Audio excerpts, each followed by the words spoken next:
Hi friends, మీకు ఈ video నచ్చితే లైక్ చేయండి, సబ్స్క్రైబ్ చేయండి. కార్తీక్ వాళ్ళ అమ్మ కార్తీక్ దగ్గరికి వచ్చి, ఏంటి ఇప్పుడు ఏదో ఒకటి పని చేసుకుంటూనే ఉంటారా, నేను ఒకటి చెప్తాను అది చేయండి అని చెప్పేసి అంటాడు. ఆ మాటలు వినగానే అక్కడ ఉన్న దీప, అవును అత్తయ్య, మీరు కూడా మాతో కలిసి రెస్టారెంట్కి రండి అని చెప్పేసి అంటుంది. ఆ మాటలు వినగానే అక్కడున్న వాళ్ళ అత్తయ్య అయితే, మేము అక్కడికి రావాలి అనుకోవటం లేదు అని చెప్పేసి అంటుంది. ఆ మాటలు వినగానే అక్కడున్న కార్తీక్ మాత్రం ఎందుకు అని చెప్పేసి అంటాడు. ఇంతలో అక్కడున్న వాళ్ళ అమ్మ మాత్రం, సాయంత్రం బండి మీద మిర్చి బజ్జి పెడతాం అనుకుంటున్నాం అక్క నేను అని చెప్పేసి అంటూ ఉంటుంది. ఆ మాటలు వినగానే అక్కడున్న కార్తీక్, దీప వాళ్ళు ఒక్కసారిగా షాక్ అయిపోయి వాళ్ళ అమ్మ వైపుకి అలా చూస్తూ ఉంటారు. ఇంతలో అక్కడ కార్తీక్ వాళ్ళ నాన్న వస్తూ ఉంటాడు.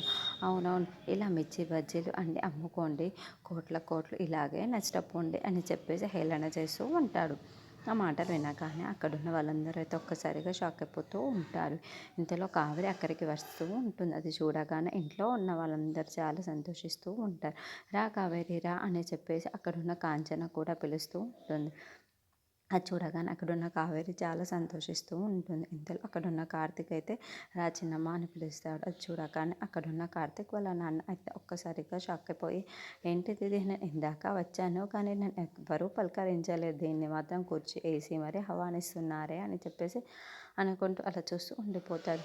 ఏంటి మీ అందరికీ నేను కనిపించటం లేదా, నేను ఇందాక వచ్చి ఇన్ని మాటలు మాట్లాడుతున్నాను కానీ కావేరి ఇప్పుడే వచ్చింది కదా, ఇలా కూర్చోబెట్టి మాట్లాడుతున్నారేంటి, నాకు ఎటువంటి రెస్పాన్స్ లేదా అని చెప్పేసి అంటూ ఉంటాడు. ఆ మాటలు వినగానే అక్కడున్న వాళ్ళందరూ అయితే ఒక్కసారి వాళ్ళ నాన్న వైపు అలా చూస్తూ ఉంటారు. ఇంతలో అక్కడున్న వాళ్ళ నాన్న మాత్రం చాలా కోపంగా వెళ్ళిపోతూ ఉంటాడు.